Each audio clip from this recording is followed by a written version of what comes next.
नमस्कार दोस्तों, मैं अनूप सिंह आज विशेष के इस अंक में आपका बहुत बहुत स्वागत करता हूं। नव वर्ष आ रहा है, सब लोग नव वर्ष मनाने की तैयारियों में जुटे हुए हैं। सब अपने अपने हिसाब से, अपनी अपनी सहूलियत के हिसाब से प्लान बना रहे हैं।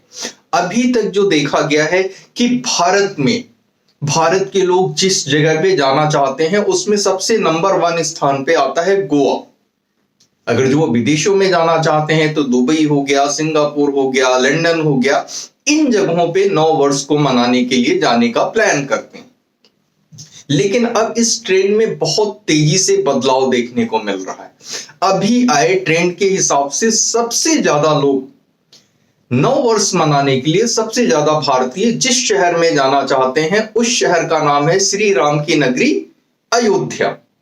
अयोध्या का इंफ्रास्ट्रक्चर ले, जो वर्तमान सरकार है वो पर्यटकों की सुरक्षा के लिए उनका वहां पे प्रवास, उनका वहां पे जाना, उनका वहां पे जो अनुभव हो वो बहुत सुखद हो, सहज हो, इसके लिए बहुत गहराई से, बहुत बड़े पैमाने पे कार्य कर रही है। चाहे अंतरराष्ट्रीय स्तर का वहां पे एयरपोर्ट हो, चाहे अंतरराष्ट्रीय स्तर का रेलवे स्टेशन हो, या शहर के अंदर की जितनी भी सड़कें हैं उनका चौड़ीकरण हो, सौंदर्यीकरण हो, हर चीज पे बड़े पैमाने से काम हो रहा है। अयोध्या को विश्व नगरी के रूप में, विश्व की सबसे विकसित, सबसे सुरक्षित और सबसे ज्यादा सुविधापूर्ण नगरी के रूप में बनाए और बसाए जाने के लिए जो है सरकार वार फूटिंग लेवल पे काम कर रही है। तो जो पर्यटक अयोध्या जा रहे हैं वो वहां से बहुत ही अच्छी यादें लेकर के लौट रहे हैं। अब हर इंसान में होता है, एक बदलाव होता है। हर बार आपने प्लान किया और गोवा पहुंच गए, सिंगापुर पहुंच गए, लंदन पहुंच गए, दुबई पहुंच गए, या इसी तरीके के दूसरे डेस्टिनेशंस पे पहुंच गए। अब इंसान ऊब चुका है, उसे कुछ नया चाहिए, और वो नया वो देख रहा है। या तो वो अयोध्या जाना चाहता है, या वो काशी जाना चाहता है, या वो मथुरा जाना चाहता है। काशी की ही बात ले ले, अयोध्या की अच्छा बात करते हैं। अयोध्या में क्या है, राम मंदिर के निर्माण से पहले वहां पे आधारभूत संरचनाएं, जो बेसिक इंफ्रास्ट्रक्चर वर्क था, और दूसरी चीज वहां पे जो सिक्योरिटी कंसर्न्स थी वो बहुत ज्यादा सिक्योर नहीं थी। जब से जो है 1991, 92, 90s में 92 की हम बात कर ले, इतना बड़ा सुरक्षा बल वहां पे लगाया जाता था। किसी न किसी तरीके की आशंका बनी रहती थी, और यात्री सुविधाओं का बहुत ज्यादा जो है विकास नहीं हुआ था मंदिर, रामलला के मंदिर के निर्माण से पहले। लेकिन अब सभी चीजों का विश्व स्तरीय विकास हो चुका है, या बहुत तीव्र गति से हो रहा है। कृष्ण की नगरी, अगर जो हम मथुरा की बात करते हैं या वृंदावन की बात करें, तो मथुरा का जो रेलवे स्टेशन है भारत में, वो भारत के सबसे बड़े रेलवे स्टेशन जो हैं उसमें से एक है। 10 प्लेटफॉर्म है इसमें। 1875 में ये स्टार्ट हुआ था। डेली 197 गाड़ियां, 197 ट्रेन यहां पे रुकती हैं। 13 ट्रेन यहां से बन के चलती हैं। और मथुरा का स्टेशन देश का ऐसा पहला स्टेशन है जहां से देश के कोने कोने में, हर कोने में, हर दिशा में गाड़ियां जाती हैं। ऐसा कोई दूसरा स्टेशन नहीं है, ना दिल्ली का है ना मुंबई का। ये मथुरा का स्टेशन है जहां से देश के हर दिशा में और कोने कोने में गाड़ियां जाती हैं। तो मथुरा में पर्यटक हमेशा से आते रहे हैं, बहुत बड़ी संख्या में आते रहे हैं। काशी की बात करते हैं, मोदी जो प्रधानमंत्री हैं वो काशी से सांसद हैं, और काशी का उन्होंने कायाकल्प करने में कोई कसर नहीं छोड़ी है। और लगातार जो है बड़े बड़े काम यात्री सुविधाओं, पर्यटक सुविधाओं के लिए हो रहे हैं, देश का नाम बढ़ाने के लिए हो रहे हैं। महादेव की जो है स्तुति जो है अच्छी तरीके से हो सके, महादेव की नगरी में आने वाला हर इंसान एक अच्छा अनुभव ले सके, और उसी अच्छे अनुभव के साथ जो है वापस अपने घर जा सके, इसके लिए सारे कदम उठाए जा रहे हैं। तो तो हमें ट्रेंड क्या देखने को मिलता है? इस बार का ट्रेंड ये सजेस्ट कर रहा है कि सबसे ज्यादा पर्यटक अगर जो नव वर्ष मनाने के लिए कहीं का रुख कर रहे हैं तो वो अयोध्या है, काशी है, मथुरा है। ये एक नवीन बदलाव है, सुखद बदलाव है। सुखद बदलाव जो है सुनने वालों के लिए है, ये जिनको पता चल रहा है उनके लिए है, और सबसे ज्यादा सुखद बदलाव जो वास्तव में यहां पे नव वर्ष मनाने के लिए जा रहे हैं उनके लिए। एक तो नव वर्ष की आउटिंग हो गई, नव वर्ष मनाने के लिए वो गए कहीं पे, और वो भी वहां पे भगवान के दर्शन भी हो गए। तो उनको हर तरफ से ये चीज जो है मन को उनके जो है उत्साह से भर रही है। अब देखें, अगर जो हम भारत, आखिर भारत पहले का भारत नहीं रहा, ये 21वीं सदी का भारत है। आज भारत में क्या नहीं है, भारत में पहले से ही सब कुछ था, लेकिन उसको सजाना संवारना, उसको भारतीयों के सामने और विश्व के सामने अच्छी तरीके से चित्रित और प्रस्तुत करना, इसकी कमी थी पहले के सरकारों में। भाई देखिए, हमारा अंडमान निकोबार है, उसको हांगकांग की तर्ज पे विकसित किया जा रहा है। जो पोर्ट ब्लेयर का जो है एयरपोर्ट है, उसमें जो है वर्ल्ड क्लास की सुविधाएं ऐड की जा रही हैं, उसका विस्तार किया जा रहा है, ज्यादा से ज्यादा यात्री पहुंच सके, इसके लिए वहां पे बहुत ही वार फूटिंग पे काम चल रहा है। काफी हजारों करोड़ रुपए जो है खर्च किए जा रहे हैं। आने वाले समय में हमारा जो अंडमान निकोबार आइलैंड है वो हांगकांग की तरीके से होगा। हांगकांग तो हमें मिल जाएगा इंडिया में। अब बात करते हैं सिंगापुर की। तो आंध्र प्रदेश की जो नई राजधानी बन रही है अमरावती, वो सिंगापुर देश जो है उसकी साइज का 3 गुना है, और एग्जैक्टली सिंगापुर की तर्ज पे बन रही है, जिसका 51% एरिया जो है वो ग्रीन रखा जाएगा। इसको बनाने के लिए जो सबसे ज्यादा दिमाग जहां से जो है यूज में लाया जा रहा है, जिनको हायर किया गया है, वो सिंगापुर के ही लोग हैं। तो हमें सिंगापुर जो है, हमारा अमरावती काफी हद तक बन चुका है, और जितना बचा है उस पर तेजी से विकास चल रहा है। आंध्र प्रदेश की जो पूर्ववर्ती सरकार थी जगन मोहन रेड्डी की, वो पॉलिटिकल राइवलरी के चलते आप कह ले कि जो है ये प्रोजेक्ट था चंद्रबाबू नायडू का, तो उन्होंने उस पर ध्यान नहीं दिया या कुछ अवरोध भी उत्पन्न किया। लेकिन चंद्रबाबू नायडू के दोबारा आंध्र प्रदेश के मुख्यमंत्री बनने के पश्चात इस परियोजना को पर लग चुके हैं। अब ये पुनः अपनी फुल स्पीड से दौड़ रही है, और आने वाले समय में भारतीयों को हांगकांग की तरह सिंगापुर भी मिल जाएगा, सिंगापुर से 3 गुना बड़ा।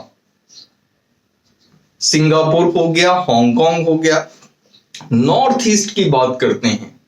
जो पहाड़ी एरिया में जाने का इंसान का लुत्फ होता है, जो उसका मजा होता है, जो उसके मन में एक जो है सुखद अनुभूति होती है, पहाड़ी स्थान पे जाकर के जो है हमारा मन, हमारा चित्त कितना खुश होगा, कितना प्रफुल्लित होगा। नॉर्थ ईस्ट के स्टेट्स में भी इसी तरीके से इंफ्रास्ट्रक्चर के प्रोजेक्ट्स पे बहुत बड़े पैमाने पे काम हो रहा है, पैसा लगाया जा रहा है। अच्छा, पहाड़ी इलाका ये हो गया, लेकिन भारत में जब पहाड़ों की बात आती है तो बात आती है कि वहां पे कैलाश जो है पर्वत की बात आती है, ऐसी बात आती है कि ईश्वर का धाम। तो इसके लिए आपको नॉर्थ ईस्ट से उठ के आना होगा नॉर्थ इंडिया में। उत्तराखंड, जो 4 धाम हैं, बद्रीनाथ, केदारनाथ, गंगोत्री और यमुनोत्री, जहां पे जाना बहुत ही दुर्लभ था। नौजवान इंसान, ऊर्जा से भरा हुआ इंसान वो जाता था, थक जाता था, लेकिन वो उत्साह में जाता था बुजुर्गों के लिए जाने में इन 4 धामों में। इसमें से कुछ धाम जैसे केदारनाथ वगैरह हो गया, वहां तक तो काफी दूर तक ट्रेन्स भी जाती हैं, आगे भी जाने की सुविधाएं धीरे धीरे बनाई गई। लेकिन गंगोत्री, यमुनोत्री, हर जगह ये 4 धामों में पहुंचना ये इतना आसान नहीं था, लेकिन इसे अब आसान बना दिया गया है। अब इन चारों धामों को ट्रेन से कनेक्ट किया जा रहा है। काम बहुत तेजी से चल रहा है और बहुत जल्द पूरा होगा। अब ना आपको जो है किसी तरीके की जो है परेशानी जो है महसूस होगी, या पहले के जो थकाने वाले विकल्प उपलब्ध थे यहाँ पे जाने के लिए, दर्शन करने के लिए, अब ऐसा नहीं। अब सब आरामदायक और सुविधाजनक होने जा रहा है। आप चारों धामों में एक साथ जा सकते हैं, वर्ष भर लगभग जा सकते हैं। अभी वर्ष भर जाना संभव नहीं होता है। तो हमने हांगकांग की बात की, हमने सिंगापुर की बात की, हमने जो है पर्वतीय क्षेत्र जहां हमारा ईश्वर वास करता है, जिसे हम देव भूमि कहते हैं, वहां पे भी जा सकते हैं। वो पर्वतीय क्षेत्र जो सुंदरता का पर्याय है, नॉर्थ ईस्ट, वहां भी जा सकते हैं। अब कुछ और बात करते हैं। अब एक ऐसा शहर जिसे हम कह सकते हैं भविष्य का शहर, दुबई में बन रहा है और कई देशों में बन रहा है, जहां पर प्रदूषण नाम की चीज नहीं होगी। प्रदूषण नाम की चीज नहीं होगी और सेवाएं इतनी विश्व स्तरीय और उच्च स्तरीय होंगी जो अभी जिनको जानकारी नहीं है उनकी कल्पना भी वहां तक नहीं पहुंच सकती। ऐसे शहर का नाम है भारत में धोलेरा। धोलेरा गुजरात में है। धोलेरा वो शहर है जो उन शहरों, उन स्थानों की जो है सूची में आता है जहां पे मानव सभ्यता सबसे पहले विकसित हुई थी। जो हम बात करते हैं हड़प्पा, मोहनजोदारो, लोथल, धोलेरा उसी श्रेणी में आता है। प्रधानमंत्री नरेंद्र मोदी का ये ड्रीम प्रोजेक्ट है। गुजरात के मुख्यमंत्री रहते इन्होंने इसका स्वप्न देखा था और इसको साकार रूप में उतारने के लिए उन्होंने बहुत कड़ी मेहनत की। तो धोलेरा बहुत तेजी से आकार ले रहा है, बहुत ज्यादा काम हो चुका है, वहां ऑफिसेस खुल चुके हैं, लोग जो है जमीनें ले रहे हैं, घर बन रहे हैं बहुत तेजी। तो विश्व का शहर, वहां पे एक कृत्रिम नदी या लेक भी बनाई गई है। तो धोलेरा विश्व का एक ऐसा शहर होगा जो विश्व के किसी भी शहर के सामने तन के खड़ा होगा अपने उच्च स्तरीय मानदंडों के लिए। तो आज भारत में सब कुछ है, सब कुछ हो रहा है, तो भारतीय बजाय विदेशों में जाने के अब अपने देश का रुख कर रहे हैं। अच्छा, एक चीज की और बात करते हैं भाई। कोस्ट लाइन पे हम जाते थे कि वहां का समुद्र के किनारे का लुत्फ क्या हो। तो भाई एक तो गोवा हो गया हमारे देश में, बाहर जाते थे, नजदीक जाना होता था तो मालदीव चले जाते थे। लेकिन हमारा लक्षद्वीप जो है वो मालदीव से बड़ा है और लक्षद्वीप को मालदीव जैसा और उससे बहुत बेहतर बनाने पे बहुत गंभीरता से उसका खाका खींचा जा रहा है। आने वाले समय में भारत के अंदर जो मालदीव होगा वो हमारा लक्षद्वीप होगा। भारत में आने वाले कुछ एक वर्षों में ही वो सब कुछ होगा जो जिसके लिए भारतीय जिससे आकर्षित होकर विदेशों का रुख करता है। लेकिन यहाँ पे सबसे बड़ी हम बात ये कर रहे थे कि नव वर्ष को मनाने के लिए जो भारतीय हैं वो रुख करते थे गोवा का या विदेशी जो विदेशों में जाने का, विदेशी शहरों का। अब वो रुख कर रहे हैं अयोध्या का, मथुरा का और काशी का। काफी सुखद जो है ये अनुभूति है, ये अनुभव है और ये जो है उनके मन को एक तरीके से शांति, उनके चित्त को एक तरीके से एकदम खुशी से भर देता है कि उनका जो है नववर्ष भी मन जाएगा, वो बाहर चले भी जाएंगे और जो है ईश्वर के सानिध्य में पहुंच जाएंगे, ईश्वर के दर्शन हो जाएंगे। हर बार मोनोटोनस रूप से किसी ऐसे शहर में, किसी आधुनिक शहर में या जहां पे बहुत ज्यादा जो है शोर शराबे में, मैं शोर शराबे को गलत नहीं कहता भाई, जब नववर्ष मनाएंगे तो उसका उत्साह में शोर शराबा होना जो है स्वाभाविक है, वो साथ में ही आएगा। लेकिन फिर भी एक बदलाव, वो लोग जो हर वर्ष निकलते हैं कहीं ना कहीं नव वर्ष मनाने के लिए बाहर जाते हैं, तो उनके लिए एक बड़ा बदलाव है, एक खुशियों से भरा हुआ बदलाव है, उत्साहित हैं वो। तो हमने देखा कि आने वाले समय में भारत कैसा होगा, भारत कैसा बन रहा है। तो इसी के साथ 9 वर्ष की मैं अभी बात चली है, तो पहले से आप सभी को जो है 9 वर्ष की बहुत बहुत शुभकामनाएं देता हूं। और हम भी 9 वर्ष में इसी तरीके से कुछ प्लान करें जिससे मन भी खुश हो, चित्त भी खुश हो, पॉकेट भी खुश हो, सब कुछ खुश हो। तो आज के अंक में इतना ही, मिलते हैं फिर अगले अंक में। तब तक के लिए भारत माता की जय, जय हिंद। और मैं चैनल पे नया हूं तो कृपया चैनल को लाइक करें, सब्सक्राइब करें और शेयर अवश्य करें। धन्यवाद।